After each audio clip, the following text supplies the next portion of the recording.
अस्सलाम वालेकुम। उम्मीद है आप सब खैरियत से होंगे। पिछले चंद सालों से पाकिस्तान के अंदर जो मुआशी हालात जिनको आप ख़बरों के अंदर सुन रहे हैं, 2018 से पाकिस्तान आईएमएफ के पास जा रहा है। पीटीआई की हुकूमत आईएमएफ के पास गई और आईएमएफ ने पाकिस्तान को 7 अरब डॉलर की किस्त अदा करने का वादा किया। फिर वो क्या वजूहात बनी जिन वजूहात की बुनियाद पे आईएमएफ ने अपने 7 अरब की जो किस्त अदा करने का वादा किया था उसको रोक लिया। और इस वक्त आईएमएफ की टीम इस्लामाबाद में मौजूद है, जिसके साथ मुज़ाकरात जो हैं वो जारी हैं। 9 फरवरी तक ये मुज़ाकरात जारी रहेंगे और इस मुज़ाकरात के बाद फ़ैसला होगा कि क्या आईएमएफ जो है वो पाकिस्तान को 7 अरब की किस्त जारी करेगा या रोक लेगा। आज के इस टॉपिक के अंदर हम ये समझेंगे कि आईएमएफ है क्या और आईएमएफ पाकिस्तान जैसे मुआशी तबाहकुन ममालिक को कर्ज कैसे देता है और कर्ज क्यों देता है और कर्ज किन शराइत के ऊपर देता है। और इसके अलावा हम ये भी जानेंगे कि आईएमएफ के पास कर्ज देने के लिए इतने सारे पैसे आए कहाँ से। तो सबसे पहले मेरी आप लोगों से रिक्वेस्ट है कि अगर आप इस चैनल पे न्यू हैं तो मेरे चैनल को सब्सक्राइब कर लें और बेल आइकन पे क्लिक कर लें। जी, सबसे पहले हम ये जानते हैं कि आईएमएफ है क्या। आईएमएफ की बुनियाद 1944 में रखी गई थी। जैसे कि आप सब लोग जानते हैं कि दूसरी जंग अजीम 1939 से शुरू हुई और 1945 में ख़त्म हुई। और इस दूसरी जंग अजीम के अंदर जो दुनिया के बड़े बड़े जो ममालिक थे वो मुआशियत और मीशत के अतबार से बड़े तबाह हुए जंग के बाद। तो उन ममालिक ने अपनी मीशत को दोबारा खड़ा करने के लिए 2 इदारे बनाए 1944 के अंदर। एक का नाम आप वर्ल्ड बैंक के नाम से जानते हैं और दूसरे इदारे को हम आईएमएफ कहते हैं। उस वक्त सोवियत यूनियन, अमेरिका और बरतानिया, इन 3 ममालिक ने मिलकर आईएमएफ और वर्ल्ड बैंक की बुनियाद रखी।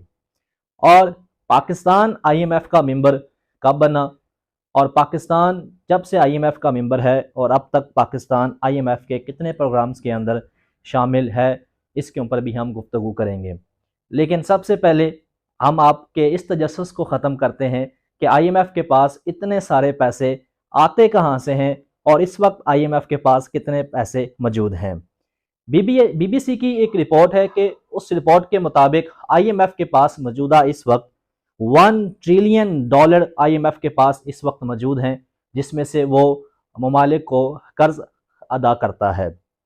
और पाकिस्तान आईएमएफ का मेंबर कब बना? पाकिस्तान आईएमएफ का मेंबर 1950 में बना। लेकिन पाकिस्तान पहली दफ़ा आईएमएफ के प्रोग्राम में कब शामिल हुआ? वो 1958 में। जनरल अयूब जो है, जनरल अयूब का दौर था तब। जनरल अयूब पहली दफ़ा आईएमएफ के पास गए पाकिस्तान के लिए कर्ज लेने के लिए। तो पाकिस्तान ने पहली दफ़ा 1958 में 2.5 बिलियन डॉलर का जो कर्ज है वो पहली दफ़ा 1958 में लिया और आईएमएफ के 2 प्रोग्राम के अंदर पाकिस्तान शामिल हुआ। और अभी तक पाकिस्तान आईएमएफ के 23 प्रोग्राम्स के अंदर शामिल है और अगले प्रोग्राम की 7 अरब डॉलर की किस्त के लिए आज ही इस्लामाबाद के अंदर आईएमएफ और पाकिस्तान के दरमियान मुज़ाकरात जारी हैं, जिसका फ़ैसला 9 फरवरी को होगा। आया ये आईएमएफ के साथ जो मुज़ाकरात हैं ये कामयाब होते हैं या नहीं होते? अगर मुज़ाकरात कामयाब होंगे तो आईएमएफ 7 अरब डॉलर की किस्त जो है वो जारी कर देगा और अगर ये मुज़ाकरात नाकाम हुए तो आईएमएफ 7 अरब डॉलर की जो किस्त है वो रोक लेगा। आईएमएफ किन शराइत के ऊपर ममालिक को कर्ज देता है? आईएमएफ की जो शराइत होती हैं, देखें एक आम कॉमन सी बात है, अगर कोई भी शख्स आपसे कर्ज लेने आता है तो आप सबसे पहले ये सोचेंगे कि अगर मैं इसको कर्ज दे देता हूँ तो क्या इसकी मुआशी हालत ऐसी है कि ये मुझे कर्ज जो है ये वापस कर सकता है या नहीं कर सकता। ऐसे ही जब कोई मुल्क अपनी मईशत को बेहतर करने के लिए आईएमएफ के पास जाता है तो आईएमएफ सबसे पहले इन बातों का जायज़ा लेता है कि क्या ये मुल्क हमसे जो कर्ज ले रहा है ये कर्ज हमें वापस कर सकता है या नहीं कर सकता। तो आईएमएफ उस मुल्क की मुआशी हालात का जायज़ा लेने के बाद फिर उस मुल्क के ऊपर चंद शराइत लगाता है। जैसे ही हालिया दिनों में आपने देखा कि पाकिस्तान के अंदर जो पेट्रोल था वो एकदम 35 रुपए फी लीटर जो है उसका इजाफा हुआ। कहीं ना कहीं पीछे ये पेट्रोल की जो प्राइस जो बढ़ रही, अचानक पेट्रोल की प्राइस जो बढ़ गई और एक दिन में, और वजीर खजाना को मीडिया पे आके फौरन ये बयान देना पड़ा कि पेट्रोल की जो प्राइस है वो आज ही से लागू होगी। इसका मतलब ये था कि पीछे IMF का बहुत ज़्यादा प्रेशर था।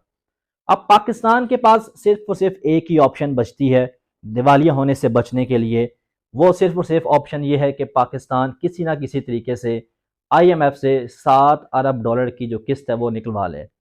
अब सवाल ये पैदा होता है कि अगर IMF 7 अरब डॉलर की पाकिस्तान को किस्त नहीं देता तो क्या पाकिस्तान दिवालिया हो जाएगा? और दूसरा सवाल ये पैदा होता है कि अगर IMF जो है 7 अरब डॉलर की किस्त अदा करता है अपनी शराइत मनवा के, तो जो आने वाला महंगाई का तूफान है जो IMF की शराइतों की सूरत में होगा, क्या उस आने वाले महंगाई के तूफान को एक गरीब इंसान, एक आम इंसान बर्दाश्त कर सकता है? तो हम सबसे पहले IMF को देखें। अगर हम IMF की हिस्ट्री को देखते हैं तो IMF के इस वक्त टोटल जो मेंबर्स हैं वो 190 ममालिक हैं, और 190 ममालिक ये IMF के मेंबर्स हैं। और IMF की जो मेंबरशिप है ये हासिल कैसे की जाती है? IMF की मेंबर कोई भी जो मुल्क है वो हासिल कर सकता है। IMF की मेंबर हासिल करने के लिए, उसकी सब्सक्रिप्शन हासिल करने के लिए कुछ फॉर्मेलिटीज़ होती हैं, वो मुल्क उन फॉर्मेलिटीज़ को पूरा करता है और IMF का मेंबर बन जाता है।